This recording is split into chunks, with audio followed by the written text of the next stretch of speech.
going on YouTube? In this video, I'm going over 5 things you should know about the WRX CVT. Some of these things apply to the 6-speed manual, so if you have one of those, you might get something out of this video. This is part 2 in this video series. If you haven't watched part 1, I'm going to link in the description, but please watch part 1 either before or after, as it contains some very good information for you to know if you're interested in this car.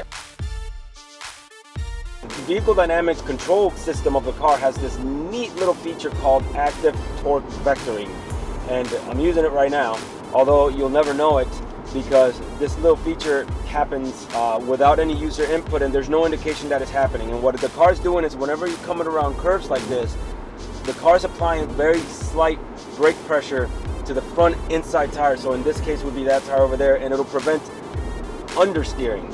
So like these curves, they're kind of wide, so there's probably not much going on there. But if the curves were a lot sharper, you would be able to maybe tell that it was going on. If you're really pushing the car to its limits, you'll be able to tell that it's going on. Now, this is yet another way that this car separates itself from other cars in the same price range. It's a good performance aspect of the car that allows you to push it. And this is one of the reasons why the car is such a joy to drive in little country roads like the one I'm on right now. The WRX CVT has a 4,000 RPM rev limiter. And what that means is that while you're in park or neutral, the car will not go over 4,000 RPMs. And I will demonstrate right now. So I'm going to go ahead and punch it and pay attention to the RPMs. It stays there. Does not let you go past 4,000. I'm going to go ahead and put it in neutral. Show you again.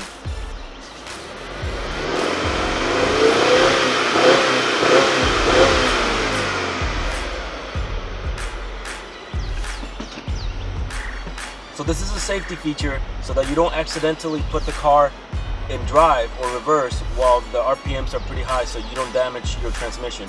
It also prevents people from doing like a neutral drop, which is terrible for your car, but it's especially bad for a CVT.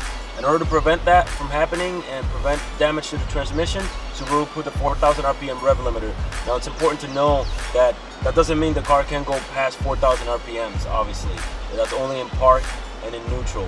You can redline the car in every gear when you're in drive. Under certain circumstances, like when you are braking, hard braking, accelerating hard and letting go of the gas quickly, cornering, or going uphill or downhill, and you are in sports sharp mode, the car automatically prevents upshifting and downshifting, so that you stay in that power band and in that torquey area of the power band, so that you can drive the car, to its potential under those circumstances. And I'm going to illustrate that right now. So I'm going to put the cars on intelligent mode right now. So there you go, I'm on intelligent mode. If I'm cruising at 50 miles an hour and I need to pass somebody, so I punch it and start going. I go to pass somebody and I let go of the gas. You see how quickly the RPMs revert back to where they were before? Okay, that's on intelligent mode. That's supposed to be that way, right? So as soon as I make this left, I'm going to go on sports mode and show you the same thing. So I'm going to put the car in sports mode right now. So now I'm in sports mode. I'm going to hang a left.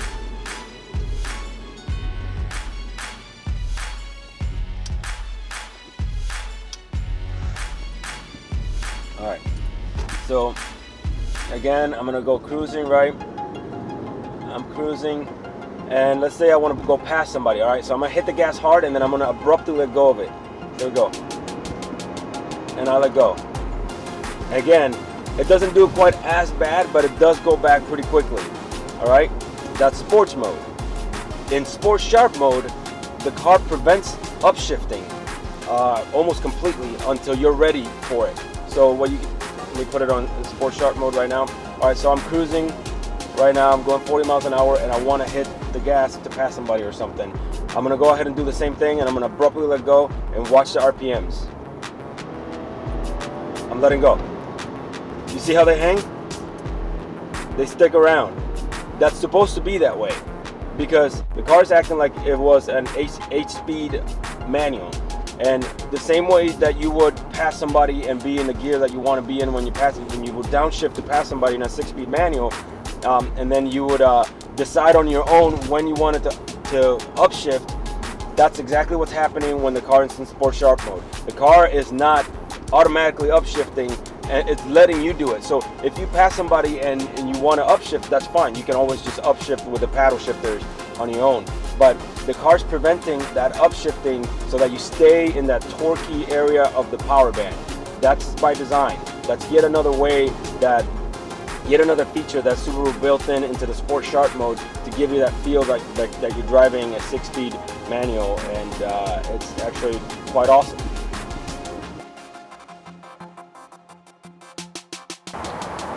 Next thing you should know about the WRX CVT is that you're going to be limited to stage 1. Ever since the car launched, people have tried to push it past this, but there's just a physical limit to the transmission. Even though it is the first version of this transmission and it has the heavy-duty belt, don't be fooled into thinking that you can get this car past stage 1, because if you do, you're probably going to blow the transmission. And of course, modding the car this way is going to void your warranty. So if you blow your transmission, you are going to be out $5,000 to $8,000, like out of pocket. You can get marginal gains by doing stage 1. But you should also remember that there's a few caveats. The improved launch control that comes with that, you should probably use sparingly, and I wouldn't push the car to extreme all the time. If that's your intention, if you want to mod the car in such a way to get more than stage 1, then you should really consider the 6-speed manual, because that one will allow you to infinitely more options in that regard. But obviously this car, to mod much more than stage 1, will require some very serious modifications and very expensive modifications, and if you have the money to do them or the time, then you're probably not going to want a CVT anyways.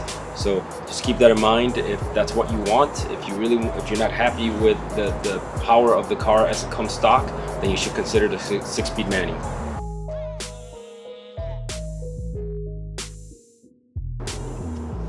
Next thing you should know about the WRX CVT is that the shifting of gears, the simulating gears, actually has a very useful purpose.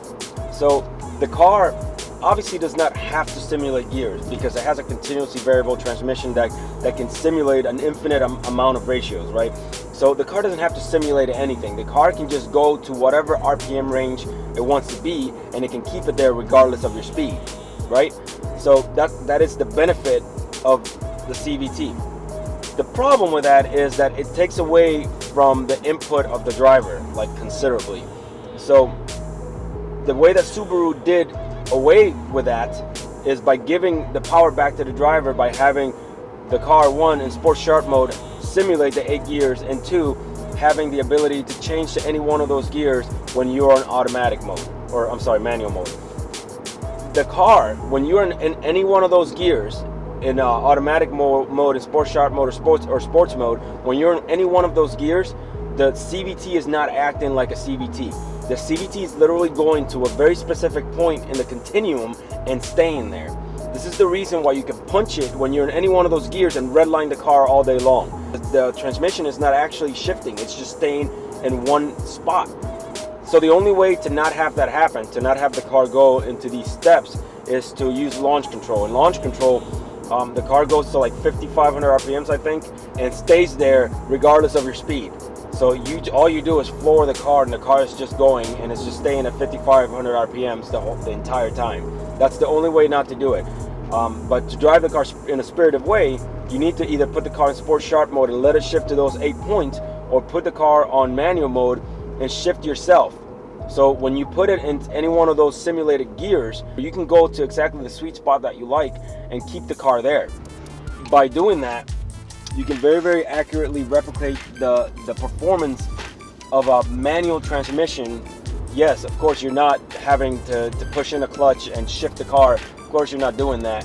But the ability to get the car to an RPM range and leave it there, leave it in that sweet spot, you could do that with a CVT all day long. And in fact, when you're going down these little country roads and little windy roads, you have to. That's the best way to get the most out of the car, and it's a blast.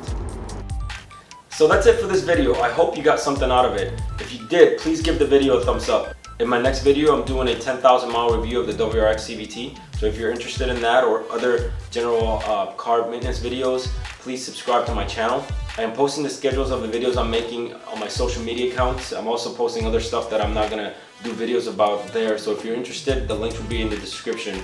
As always, I appreciate you watching and take care.